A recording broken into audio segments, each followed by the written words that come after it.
Hello, everyone, and welcome to the Excalibur Data Systems Roundtable Tech Talk. I'm Mike Fuson, and I'm joined today by one of my favorite people from across the pond, Tom Petley from HaloITSM. Tom, thanks for joining me today. Hi, Mike. Thanks for having me back again. Great to be here. Yes, well, and Tom and I have been on a little hiatus. We've both been running around and presenting at conferences and talking to all kinds of different people all over the world about Halo, Halo ITSM, Halo PSA, all of the wonderful things that are Halo. And so Tom and I said, hey, we've got to get back together again, and we've got to talk about and share with you guys what's new with Halo. Tom, you have some new things, and a couple of them I know we've talked about in the past that were kind of on the roadmap for Halo. And as we always make sure all of you out there understand, Halo actually publishes on their website the roadmap, what's coming with Halo. And so a number of these things, which were on the roadmap, are now things that are coming to life. So Tom, take it away. Tell us a little bit about some of the new and exciting things that are happening there at Halo. Yeah, thanks. Definitely. Yeah, love to talk about it. So now's the our Q2 release, I guess. So every quarter, as you know, we release new features.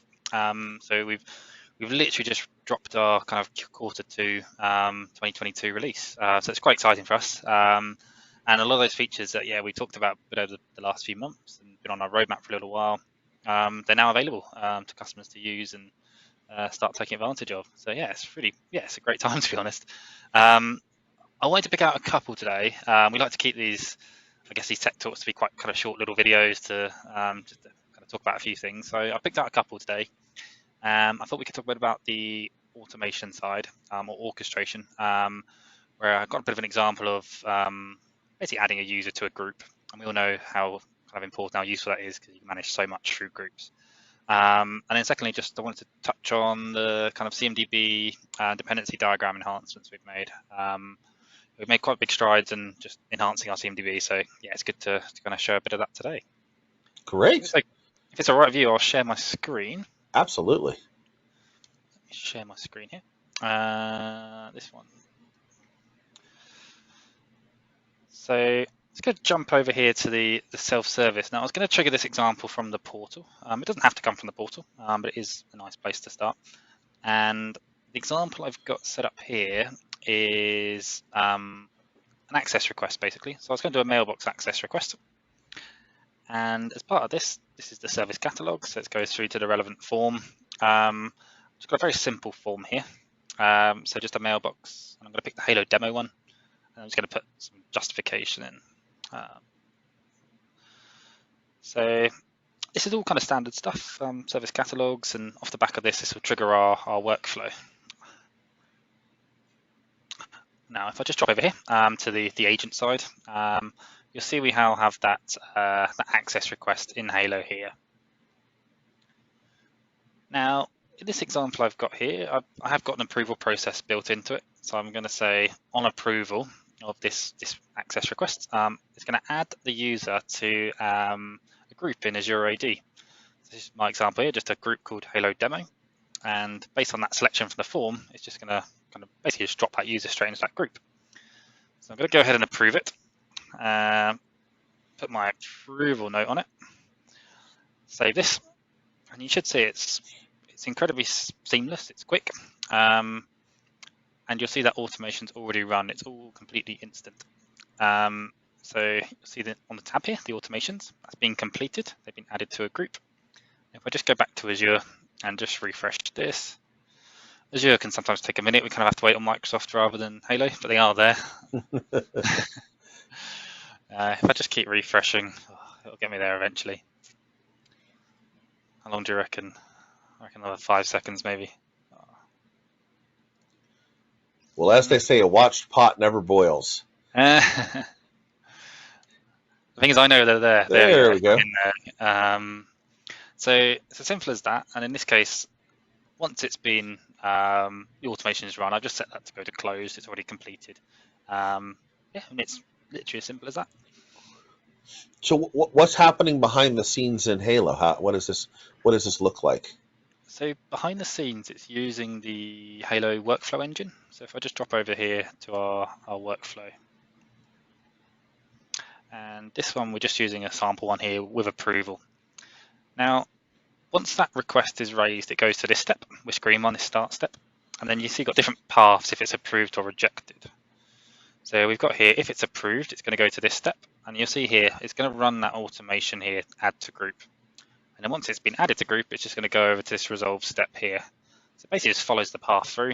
And it's no coding this. This is all just built within the application. So this add to group here, just simply a drop down from a list, adding it to the group. You'll see we can get more complicated. We can add criteria, we can build in certain rules and things like that. Most of the time, you don't really need to. It's kind of all set up there, ready to use. So do you already have then a pre-built set of automations that are available in here? That's exactly the route we've gone down. So we've gone down the route of putting some pre-built ones in there. That means it's all available, all the standard stuff. So creating users, adding to groups, kind of removing from groups, all that kind of stuff. We just got pre-built, automations for that. And all the customer has to do is basically authorize the Azure AD connection, give it the relevant rights. So there's just pretty much a step-by-step wizard for that. And then it's all ready to use. Now, as a administrator of the system, can I create new automation types that aren't part of your pre-built ones? You can create new ones. We tend to suggest, we like to use the Halo library ideally because we've tried to cover all the bases, but you can do custom ones as well. I know in a number of our conversations recently with customers, an automation that I hadn't really thought about as being something kind of common is doing things with SharePoint, which was kind of interesting. Absolutely, yeah, it's something that we hear about as well, kind of the ability to kind of share and give access to different files and and just grant access to different people and go through different approval processes and stuff. Yeah, that's some stuff we hear as well. Yeah, sometimes that's as easy as adding them to the proper security group, because that security group sort of has access to those things.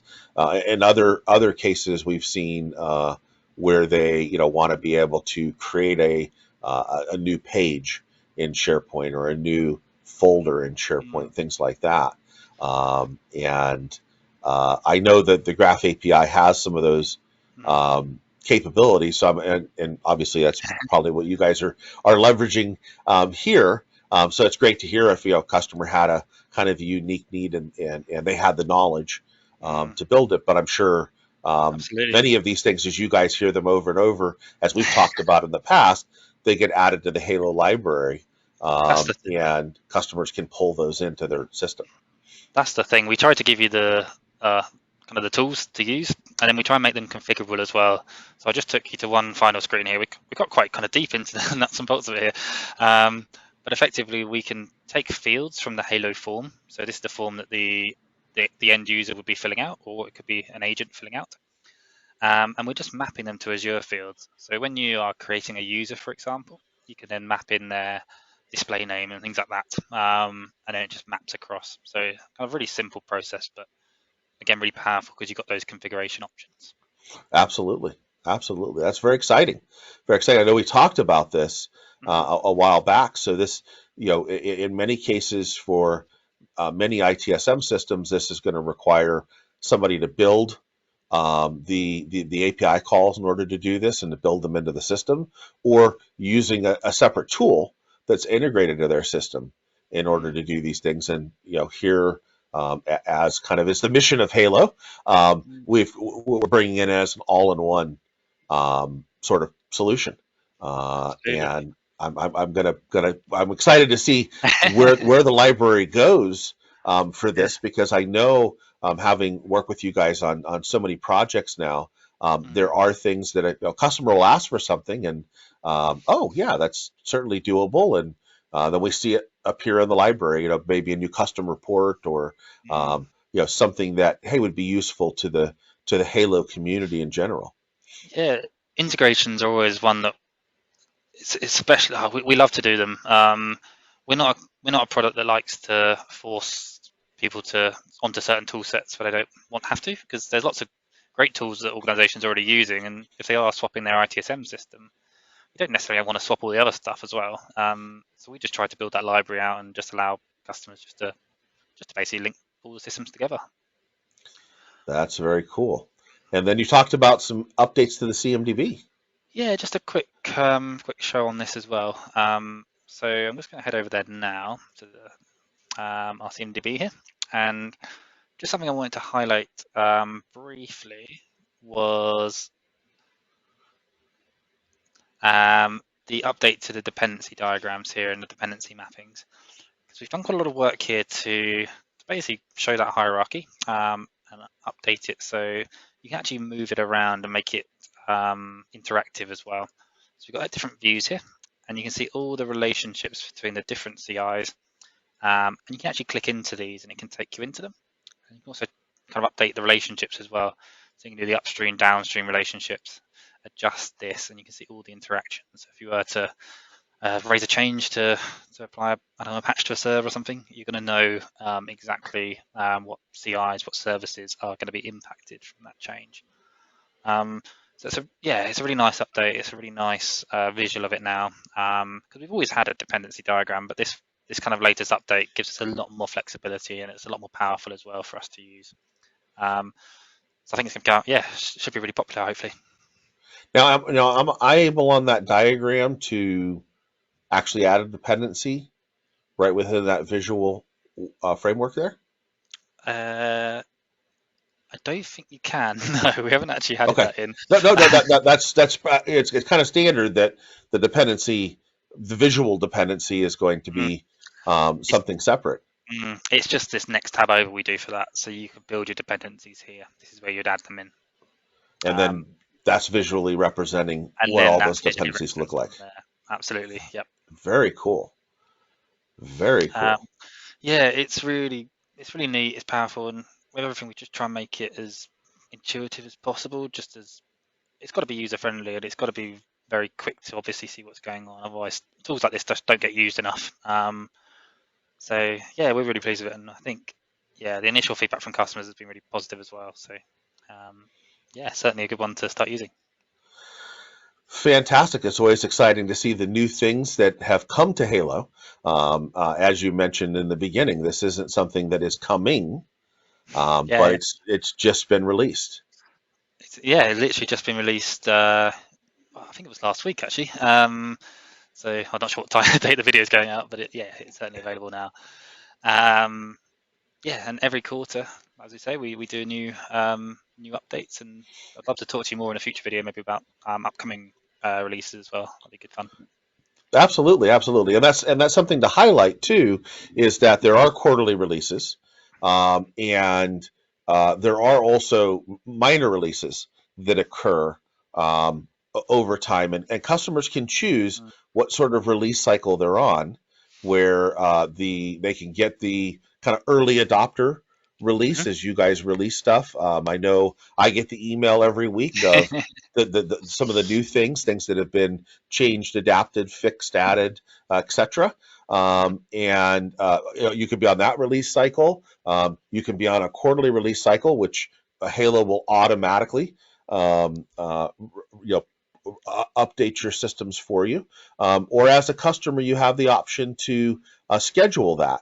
If that's something that you wish to do. So a lot of flexibility in how releases are released to the customer.